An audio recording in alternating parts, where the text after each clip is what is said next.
Raaju tarraajame dubbii afaansaatiin duraan dubbatame Maariyaam dubbatu Daawudhaan yaadame yeroon isaa keenyan kennuun raawwatame yeroon isaa keenyan kennuun raawwatame ishiinis ni ulfooftee ilmas nu godhattee maqaa isaa Yesuus jettee moggaaste baay'ee ajaa'ibaa dhalachuuf fayyisaa iddoo guddaa miti mooraa horii keessa iddoo guddaa miti mooraa horii keessa.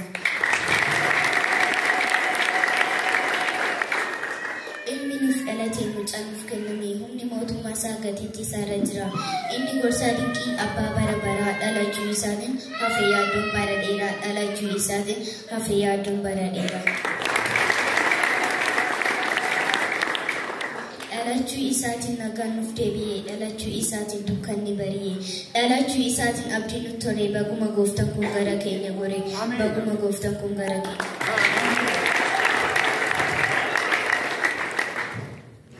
Waaqayyo ilmicha Herodos maaliif oduu isaa gingilcha kun hin daangeffamne karoorri Waaqayyooti warra diina keenyaa hambisee looyyatti warra diina keenyaa hambisee leeyyotti. Gurra keenyatu aga dhaga'e kun immoo addunyaa wal ga'e warra kun immoo addunyaa wal ga'e warri baha biiftuu isaaf ni qome kanarratti Herodos mataatu naanna'e inni dhalatee kuffala biyyaa ta'e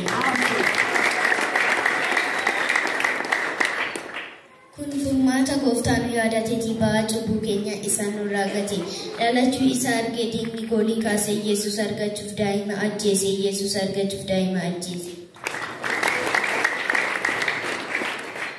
Karoorri Waaqayyoo wanta salphaa miti abjuudhaan itti mee gadi ergi Gibsitti yeroon isaa keenyan hojjisaa jalqabe hidhaa morma keenyaa hiikee waan jirurraa cabse hidhaa morma keenyaa hiikee waan jirurraa cabse. Bilisa baanee deebinee garboomnu ogummaa godhanneerraa deebinee gawwoomnu Waaqan yaadateef isa fayyaa galatu ilillee fidaa fiyyaa fudhatu inni ilillee fidaa fiyyaa fudhatu.